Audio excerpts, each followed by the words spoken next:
നമസ്കാരം മലയാളി വാർത്തയിലേക്ക് സ്വാഗതം.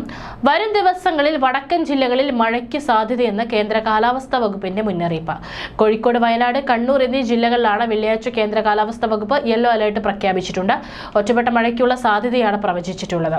ഏപ്രിൽ 17, 21 തീയതികളിൽ ഒറ്റപ്പെട്ട ഇടങ്ങളിൽ ഇടിമിന്നലോട് കൂടിയ മഴയ്ക്കും ഏപ്രിൽ 18 മുതൽ 20 വരെ ഒറ്റപ്പെട്ട ഇടങ്ങളിൽ ഇടിമിന്നലോട് കൂടിയ മഴയ്ക്കൊപ്പം മണിക്കൂറിൽ 30 മുതൽ 40 കിലോമീറ്റർ വരെ വേഗതയിൽ വീശിയേക്കാവുന്ന ശക്തമായ കാറ്റിനും സാധ്യതയുണ്ടെന്നും കേന്ദ്ര കാലാവസ്ഥാ വകുപ്പ് അറിയിച്ചു. അതേസമയം ഏപ്രിൽ 17, 18 തീയതികളിൽ വിവിധ ജില്ലകളിൽ ഉയർന്ന താപനില മുന്നറിയിപ്പ് കേന്ദ്ര കാലാവസ്ഥാ വകുപ്പ് നൽകിയിരിക്കുന്നു.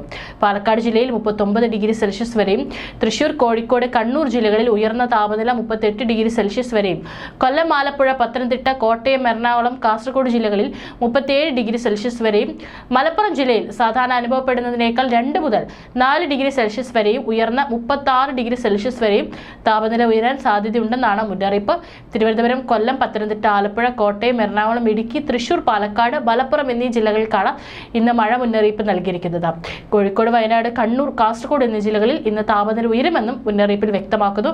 കള്ളക്കടൽ പ്രതിഭാസത്തിന്റെ ഭാഗമായി കഴിഞ്ഞ കുറച്ചു നാളുകളായി തീരപ്രദേശത്തും മത്സ്യബന്ധനത്തിന് ഭാഗികമായി വിലക്ക് ഏർപ്പെടുത്തിയിരുന്നു.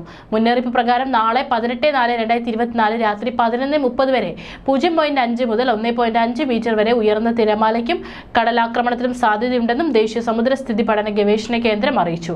കടലാക്രമണത്തിന് സാധ്യതയുള്ളതിനാൽ മത്സ്യത്തൊഴിലാളികളും തീരദേശവാസികളും ജാഗ്രത പാലിക്കുക.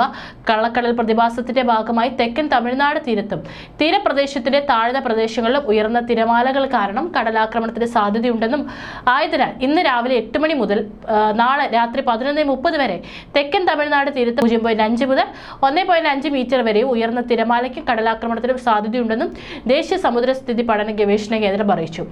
ഇടിമിന്നൽ അപകടകാരികളാണ്. അവ മനുഷ്യന്റെയും മൃഗങ്ങളുടെയും ജീവനും വൈദ്യുതി ആശയവിനിമയ ശൃംഖലകൾക്കും വൈദ്യുതി ചാലകങ്ങളുമായി ബന്ധിപ്പിച്ചിട്ടുള്ള വീട്ടുപകരണങ്ങൾക്കും വലിയ നാശനഷ്ടം സൃഷ്ടിക്കുന്നുണ്ട്. ആയതിനാൽ പൊതുജനങ്ങൾ താഴെ പറയുന്ന മുൻകരുതൽ കാർമേഘം കണ്ടു തുടങ്ങുന്ന സമയം മുതൽ തന്നെ സ്വീകരിക്കേണ്ടതാണ്. ഇടിമിന്നൽ എപ്പോഴും ദൃശ്യമാകണമെന്നില്ലാത്തതിനാൽ ഇത്തരം മുൻകരുതൽ സ്വീകരിക്കുന്നതിൽ നിന്ന് വിട്ടു നിൽക്കരുത്. ഇടിമിന്നലിന്റെ ആദ്യ ലക്ഷണം കണ്ടു കഴിഞ്ഞാൽ ഉടൻ തന്നെ സുരക്ഷിതമായ കെട്ടിടത്തിനുള്ളിലേക്ക് മാറുക. തുറസായ സ്ഥലങ്ങളിൽ തുടരുന്നത് ഇടിമിന്നൽ ഏൽക്കാനുള്ള സാധ്യത വർദ്ധിപ്പിക്കും. ശക്തമായ കാറ്റിനും ഇടിമിന്നലിനും സാധ്യതയുള്ള ഘട്ടത്തിൽ ജനലും വാതിലും അടച്ചിടുക. വാതിലിനും ജനലിനും അടുത്ത് നിൽക്കാതിരിക്കുക.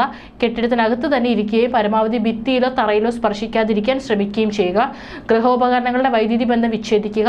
വൈദ്യുതി ഉപകരണങ്ങളുമായുള്ള സാമീപ്യം ഇടിമിന്നലുള്ള സമയത്ത് ഒഴിവാക്കുക. ഇടിമിന്നലുള്ള സമയത്ത് ടെലിഫോൺ ഉപയോഗിക്കുന്നത് ഒഴിവാക്കണം. മൊബൈൽ ഫോൺ ഉപയോഗിക്കുന്നത് കൊണ്ട് കുഴപ്പമില്ല. അന്തരീക്ഷം ഏകാവൃതമാണെങ്കിലും തുറസായ സ്ഥലത്തും ടെറസിലും കുട്ടികൾ ഉൾപ്പെടെ കളിക്കുന്നത് ഒഴിവാക്കുക.